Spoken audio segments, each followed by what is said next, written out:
다음 주 우리 목장 모임에서 나눌 우리 마태복음 4장 1절에서 10절 말씀을 가지고 성경에 기록하기를 이라는 제목으로 예수님이 광야에서 받으신 시험에 대해 함께 말씀을 나누기를 원합니다.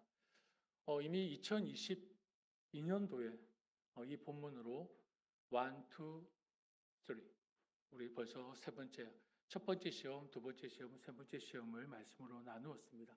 그 다음 주에 또 목장 모임이 있으니까 다시 한 번 더 우리가 복습한다 생각하고 하나님 말씀에 은혜 받는 시간이 되시기를 축복합니다. 이 이야기는 단지 예수님만의 이야기가 아니라 바로 우리들의 이야기이며 그리스도인이 이 땅을 살아갈 때 맞닥뜨리는 수많은 시험 앞에서 우리가 어떻게 승리할 수 있는지를 가르쳐주는 귀한 말씀입니다. 여러분은 그리스도인으로서 이 세상을 살아가면서 찾아오는 수많은 유혹과 시험 앞에서 어떻게 대응하고 대처하고 계십니까? 믿음의 사람으로서 수많은 유혹들에 어떻게 씨름하고 분투하고 있는지 궁금합니다. 우리는 살면서 수많은 시험과 유혹과 마주합니다.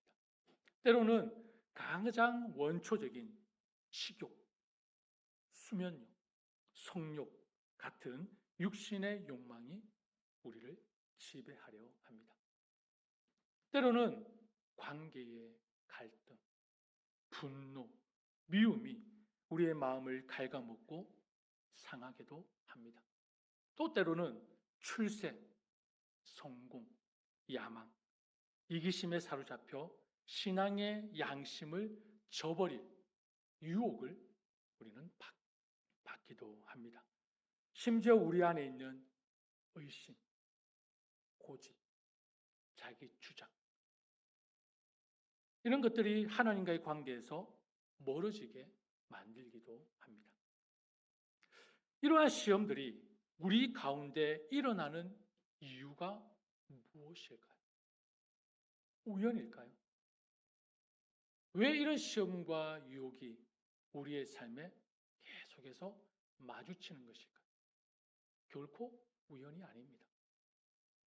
우리 눈에 보이지는 않지만 이 세상에는 악한 영적인 존재인 마귀라는 분명한 실체가 존재하기 때문입니다.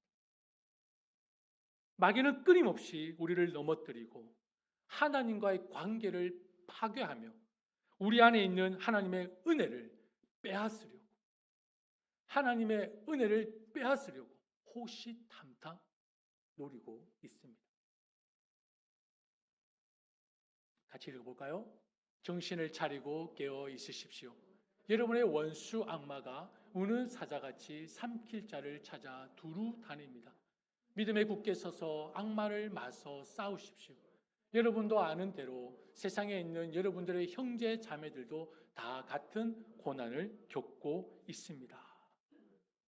그럼 마귀는요, 단순히 추상적인 개념이나 악한 기운 정도가 아닙니다. 성경은 마귀를 인격적인 존재로 묘사하고 있습니다. 마귀는 지성을 가지고 계획하고 계략을 꾸밉니다. 그리고 감정을 가지고 분노를 합니다. 그리고 의지를 가지고 그 계획을 실천하고 이행합니다. 하나님과 그의 백성을 대적하는 존재로 성경에 분명히 기록되어 있는 이 마귀와 우리는 이 땅에서 치열한 영적 전쟁을 치르고 있다라는 것을 한시도 잊어서는 안 될 것입니다. 그러나 그리스도인은 두려워할 필요가 없습니다. 왜냐하면 하나님께서는 자신의 백성들에게, 다시 읽을까요? 마귀의 계략에 맞설 수 있도록 하나님의 무기로 완전 무장하십시오. 하나님의 무기로 완전 무장하라고 주의 백성들에게 명령하고 있습니다. 이 말씀은 주의 백성들이 영적 싸움에서 승리할 수 있도록 하나님께서 주신 하나님의 강력한 무기가 있다 없다? 있다는 것입니다. 그것이 무엇입니까? 지금 여러분 뭘로 싸움하고 계시죠?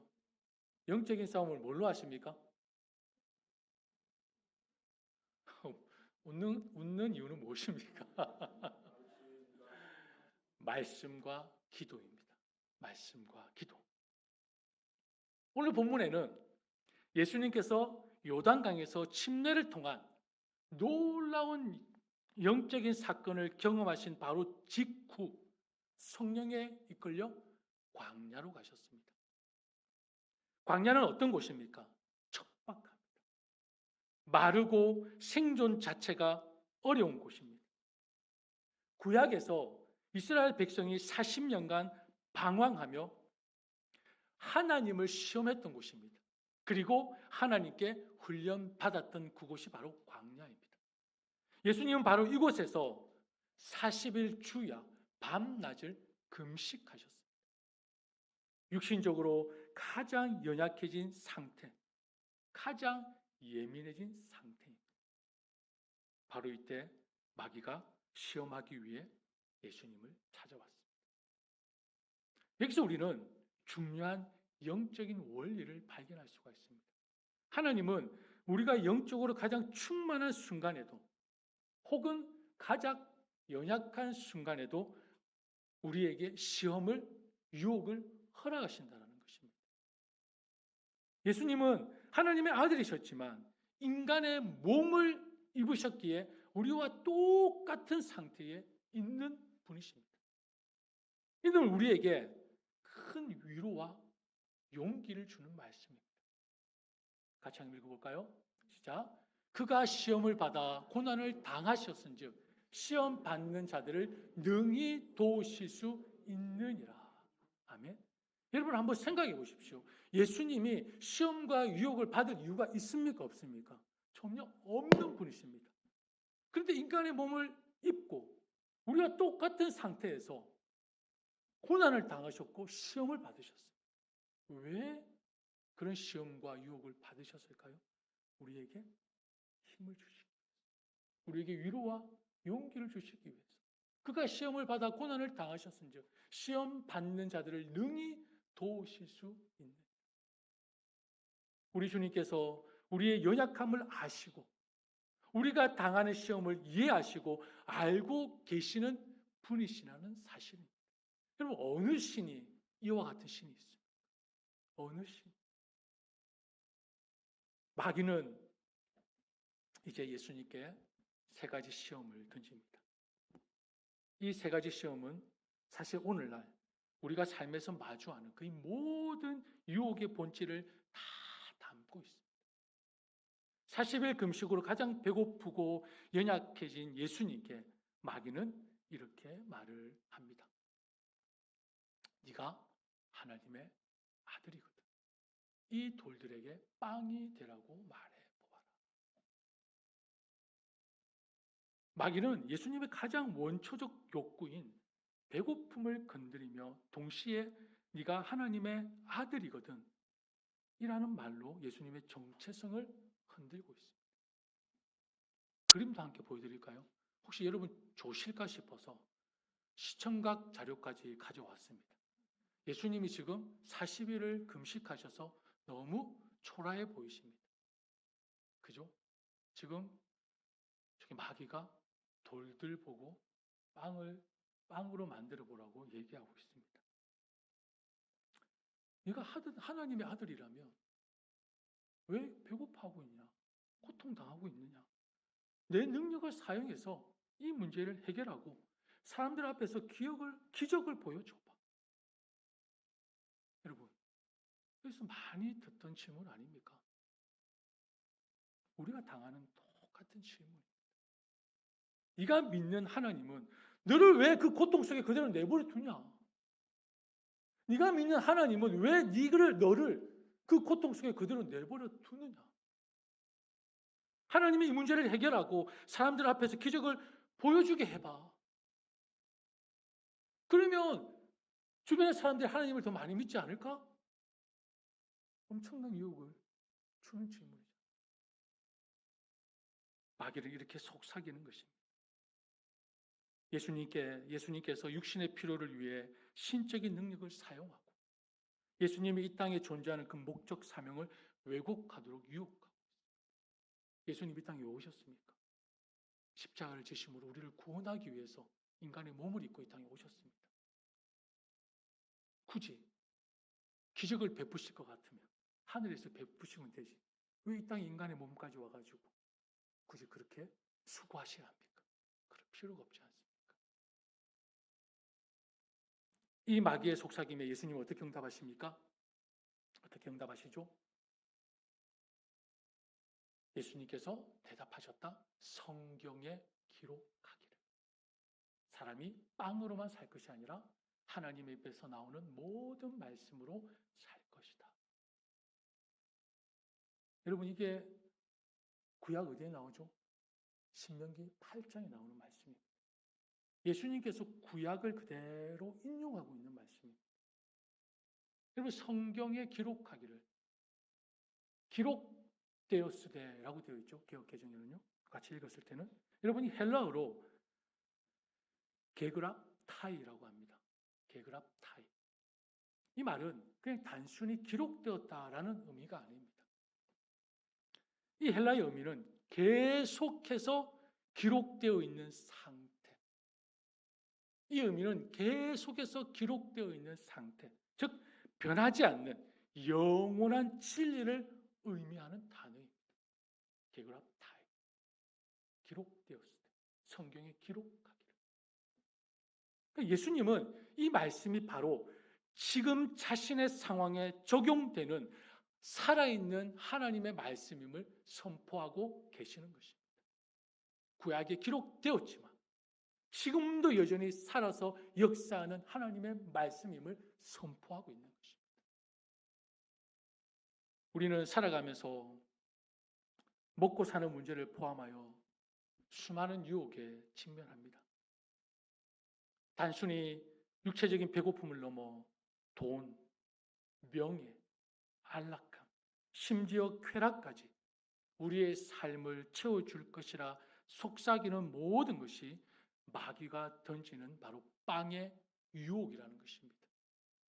마귀는 우리가 가장 약해졌을 때 눈앞의 필요와 욕망을 채우는 것이 최우선이라고 속삭이며 그것 없이는 살 수 없을 것처럼 우리의 마음에 계속 주입을 시킵니다. 야, 지금 돈을 좀 벌어.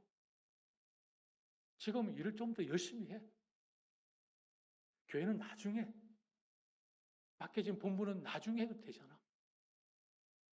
지금은 네가 먹고 사는 게 문제잖아. 지금 너희 자녀들 키우는 게 먼저잖아. 하나님의 일은 나중에 천천히 어느 정도 자리가 잡히고 나서 물질을 쌓아놓고 나서 그때 해.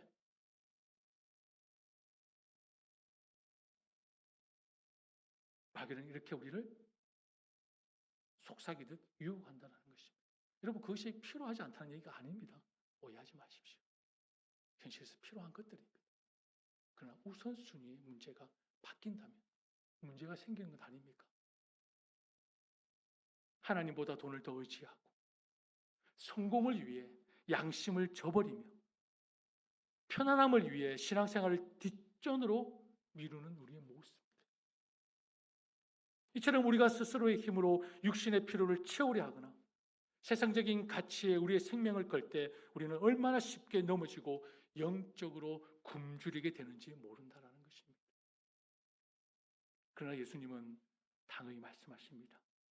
진정한 생명은 눈에 보이는 빵에 있는 것이 아니라 하나님의 입으로부터 나오는 모든 말씀에 있다고 분명하게 선포하셨습니다. 우리의 영혼을 진정으로 살리고 만족시키는 것은 세상의 일시적인 만족이 아니라 영원한 하나님의 말씀이라는 것입니다. 우리의 삶의 근원이자 생존의 기준이 하나님의 말씀이 아닌 세상적인 가치에 있을 때 우리는 이 마귀의 시험에 속수무책으로 당할 수밖에 없을 것입니다. 자, 이번째 두 번째입니다. 마귀는 이제 예수님을 거룩한 성전 꼭대기로 데리고 갑니다. 그리고 말합니다. 네가 하나님의 아들이거든. 여기에서 뛰어내려 보아라. 성경에 기록하기를. 여러분, 예수님이 말씀하신 게 아닙니다. 네가 하나님의 아들이거든. 여기서 뛰어내려 보아라. 와, 이거 뭐 가당키는 하는 것입니까? 마귀가 성경에 기록하기를 하나님이 너를 위하여 자기 천사들에게 명하실 것이다. 그리고 그들이 손으로 너를 떠받쳐서 너의 발이 돌에 부딪히지 않게 할 것이다. 여러분, 이게 어디에 나오는 말씀입니까? 시편 91편에 나오는 말씀을 마귀가 인용하고 있는 것입니다. 여러분, 마귀가요, 성경 말씀을 인용하고 있습니다. 그것도 누구를 유혹하기 위해서요? 말씀이신 예수님을 유혹하기 위해서 말씀을 인용하고 있습니다. 그러니까 여러분, 마귀가 성경을 알고 있다, 모르고 있다? 마귀는 성경을 알고 있는 존재. 문제는 그 말씀을 왜곡하고 그 목적을 비틀어서 사용한다는 것입니다. 여러분, 시편 91편은요, 하나님께서 자기 자녀들을 위험에서 지키신다는 약속의 말씀입니다. 하지만 마귀는요, 뭘 빼버렸냐면 네가 가는 길마다 너를 지키게 하실 것이다 라는 그 말씀을 삭제해버렸습니다. 그러니까 중요한 부분을 의도적으로 삭제해버렸습니다. 말씀의 전후 문맥을 무시하고 자신의 목적에 맞게 말씀을 잘라내고 왜곡한 것입니다. 이렇게 그죠? 마귀 위에 말씀이 있죠. 그죠? 여러분, 소름 끼치지 않으십니까? 좀 소름이 끼치더라고요. 마귀는 성전 꼭대기에서 제가 시편 91편 말씀을 보여드릴게요. 같이 읽어볼까요? 그가 천사들에게 명하셔서 네가 가는 길마다 너를 지키게 하실 것이니 너의 발이 돌부리에 부딪히지 않게 천사들이 그들의 손으로 너를 붙들어 줄 것이다. 앞에 말씀과 비교해 보실래요? 자, 성경에 기록하기를 하나님이 너를 위하여 자기 천사들에게 명하실 것이다. 그들이 손으로 너를 떠받쳐서 너의 발이 돌에 부딪히지 않게 할 것이다. 읽으셨습니까? 자, 네가 가는 길마다 너를 지키게 하실 것이니를 싹 빼버리지 않습니까? 삭제시켜.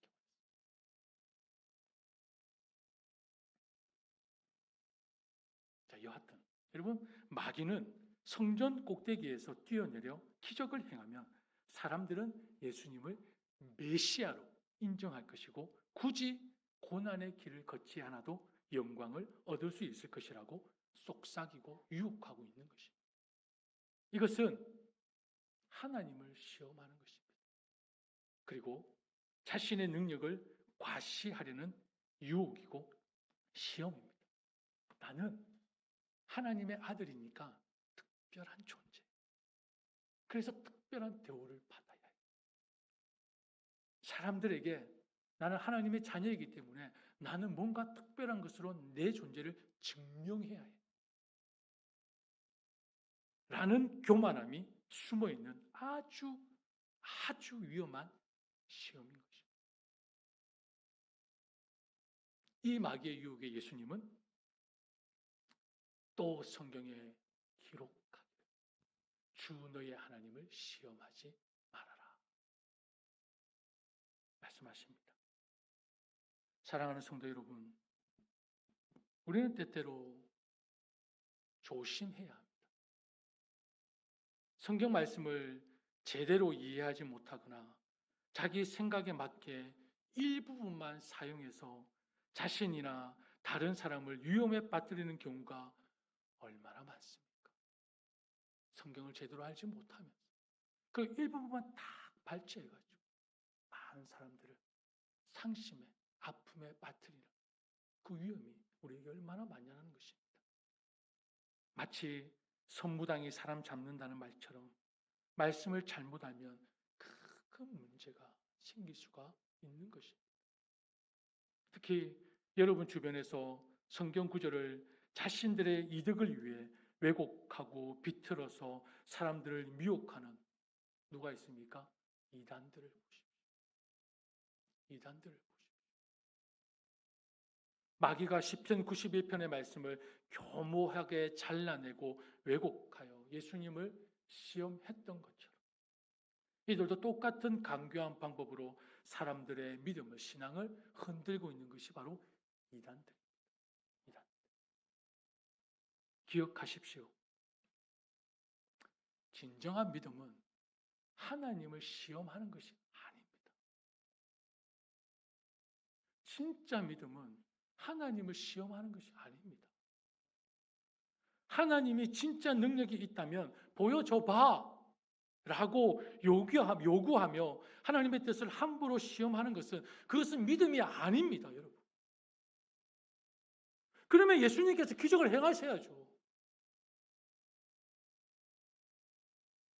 진정한 믿음은 하나님을 의심하는 것이 아니라 하나님의 말씀을 온전히 신뢰하고 그 말씀에 순종하는 것.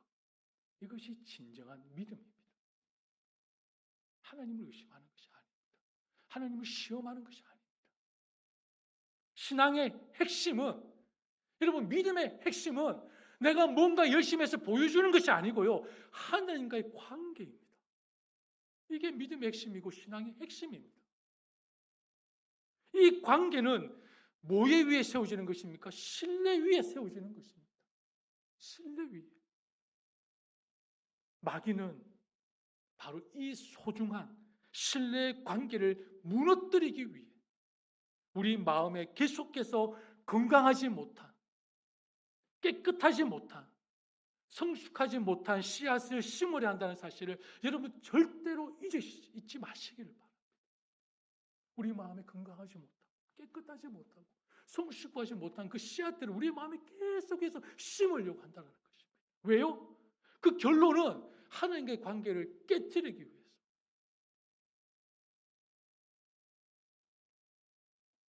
마지막으로 마귀는 예수님을 지극히 높은 산으로 데리고 가서 천하 만국과 그 영광을 보여주길 바랍니다. 네가 나에게 엎드려서 절을 하며 이 모든 것을 내게 주.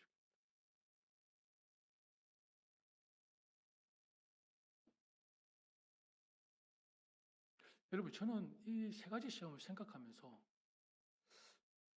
순서가 뭔가 틀린 것이 아닐까 생각을 했었어요. 지금 예수님이 40일을 금식을 하셨습니다. 가장 시급한 것이 무엇입니까? 배고픔이잖아요. 근데 마귀가 우리보다 얼마나 잔머리가 발달되었겠습니까? 그럼 예수님을 시험하러 올 때에 한 가지가 아닌 세 가지를 시험을 가지고 예수님을 찾아갔을 거 아니겠습니까? 그런데 왜 첫 번째가 배고픔이었을까? 마지막에 배고픔이 돼야 되는 거 아닙니까? 지금 예수님에게 이 세상 만복이 뭐가 필요합니까? 인간으로서. 그죠? 지금 성전에서 뛰어내는 게 뭐가 지금 중요합니까? 지금 배고픔을 해결해야죠. 세 번째가 배고픔이 아닌 세 번째가 천하 만국의 영광입니다.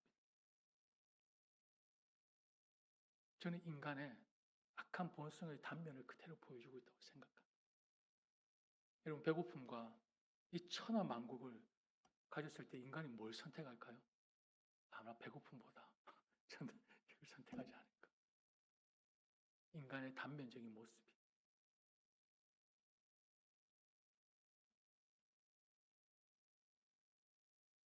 이 마지막 이 유혹, 가장 직접적이고 노골적인 유혹을 지금 마귀가 예수님에게 던지고 있습니다. 십자가의 고통스러운 죽음을 통하지 않고도 마귀에게 한 번만 절하면 세상의 모든 권세와 영광을 즉시 얻을 수 있다고 속삭이고 있는 것입니다. 마귀의 궁극적인 목적은 예수님으로 하여금 하나님을 배신하게 하는 것. 자신을 숭배하게 하여 하나님의 구원 계획을 무력화시키는 것이 바로 이 마귀의 목적입니다. 저게 파르테논 신전도 보이고 스핑크스도 보이고 세계를 상징하는 거겠죠. 여러분, 제가 이 이야기를 이 말씀을 보면서 생각나는 게 하나 딱 있었어요. 좀 부끄러운 얘기지만 로또가 생각이 났습니다. 몇몇 성도와도 약속을 받아냈습니다. 목사님, 로또에 당첨되면 멋진 교회 하나 지어드리겠습니다.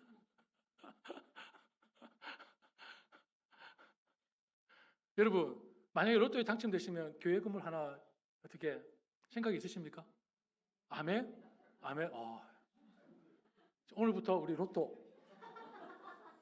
로또를 메가도 있고 저 파워도 있던데 저게 어떤 거 어쨌든 어떤 거든. 근데 제가 이 말씀을 보면서요, 진짜 세 번째 말씀을 묵상하면 정말 부끄러웠습니다. 마음이 참 부끄럽더라고요. 왜 부끄러운지 아십니까? 여러분, 하나님의 교회는요, 우리의 능력으로 세워지는 것이 아닙니다. 하나님의 교회는 하나님의 말씀으로 세워지는 것입니다. 농담으로 던진 우스갯소리 이야기지만 우리의 마음에 세상적인 것을 사용해서 뭔가 교회를 세우고 뭔가를 만들어 가려고 하는 그 지금 예수님이 시험 받았던 이 모습이 우리 안에 다 있다는 것입니다. 부끄럽습니다. 솔직히 말해서 부끄러웠습니다. 마귀는 항상 달콤한 유혹의 말과 거짓된 약속으로 다가와 우리를 파멸로 데리고 가려 한다는 것입니다. 눈에 보이는 세상의 화려함과 빠른 성공을 미끼로 하나님과의 관계를 끊어내고 하나님이 아닌 다른 것을 섬기게 하는 것입니다. 예수님은 단호하게 말씀하시죠. 사탄아, 물러가라. 성경에 기록하기를 주 너의 하나님께 경배하고 그분만을 섬겨라.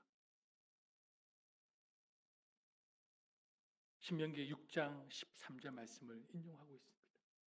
예수님은 마귀를 사탄아 물러가라고 강하게 꾸짖으십니다. 말씀으로 마귀의 유혹을 다 물리치신 것입니다. 사랑하는 성도 여러분, 예수님이 세 가지 시험을 모두 기록되었을 때 성경에 기록하기를 이라는 말씀으로 모든 시험을 다 물리치셨습니다. 예수님은 단지 성경의 내용을 지식적으로 하셨던 것이 아닙니다. 주님의 말씀이 바로 자신의 삶과 연결된 살아있는 진리임을 믿고 선포하셨던 것입니다. 구약의 말씀이 예수님 안에서 성취되고 예수님을 통해 비로소 참된 의미를 드러낸 것입니다.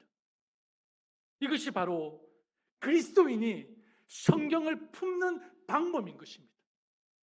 여러분, 성경을 어떻게 품고 계십니까? 여러분, 성경을 어떻게 읽고 계십니까?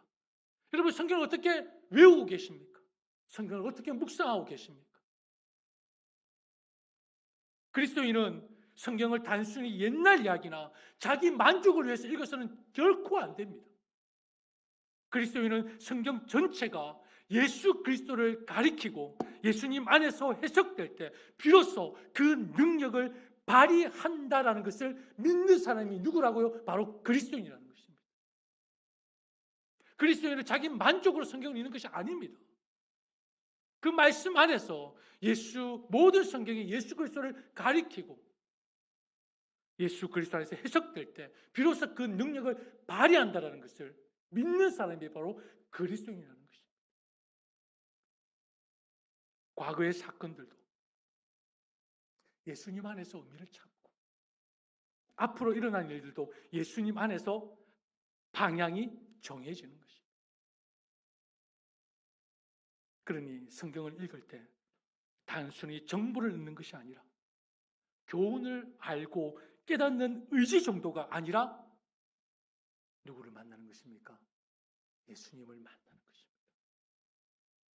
여러분, 성경을 품는 방법은 예수님을 만나는 것입니다. 말씀을 통해 예수님을 만나는 것입니다. 예수님을 만나야 그 말씀이 나에게 능력이 되는 것입니다.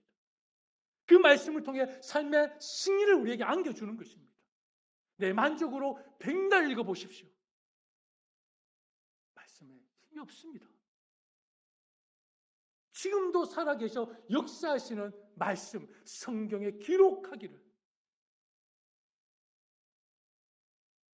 예수님을 통해 말씀이 생명이 되고 그리스도인의 삶에 살아 움직이는 능력이 되는 것. 말씀을 통해 예수님을 만날 때 가능한 것입니다. 그렇다면 이 말씀을 오늘을 사는 그리스도인에게 어떤 의미가 있습니까? 예수님이 광야에서 마귀의 시험을 말씀으로 이기신 것처럼 주의 자녀들 또한 삶의 광야에서 마주하는 수많은 유혹과 시험을 말씀으로 이겨낼 수 있다는 것입니다. 믿으십니까? 육신적 욕망이 나를 지배하려 할 때 그리스도인은 뭐라고 선포해야 됩니까? 사람이 빵으로만 살 것이 아니라 하나님의 입에서 나오는 모든 말씀으로 살 것이다. 담대하게 선포할 수 있어야 합니다.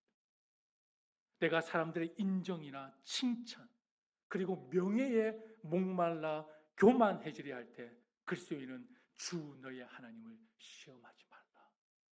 선포해야 합니다. 세상의 화려한 성공과 권력이 주의 백성들을 유혹하며 하나님을 저버리게 할 때, 하나님의 손을 뿌리치도록 유혹할 때 그리스도인은 주 너의 하나님께 경배하고 그분만을 섬겨라고 외칠 수 있어야 하는 것입니다. 말씀이 단순히 머릿속 지식으로만 머물러 있다면 시험 앞에서 여지없이 흔들릴 수밖에 없을 것입니다. 그러나 그 말씀이 우리의 삶과 연결되고 우리의 믿음이 되어 마음 깊이 뿌리 내릴 때 기록되었을 때 성경이 기록하기를 더 이상 단순한 인용이 아니라 내 삶의 강력한 고백이 되고 유혹을 이기는 능력이 되는 것입니다. 예수님은 제자들에게 누가복음 마지막이 없네요. 22장 40절에서 시험에 빠지지 않도록 기도하여라 말씀하셨습니다. 시험에 빠지지 않도록, 유혹에 넘어지지 않도록. 여러분, 이 세상을 사는 동안 사탄의 끊임없는 시험과 유혹은 우리를 계속해서 공격할 것입니다. 가장 좋은 방법이 어떤 방법입니까? 아예 시험을 리시브하지 않으시면 됩니다. 유혹을 받지 않는 방법이 가장 좋습니다. 근데 여러분, 유혹과 시험을 한 번은 받지 않으신 분 있으신가요?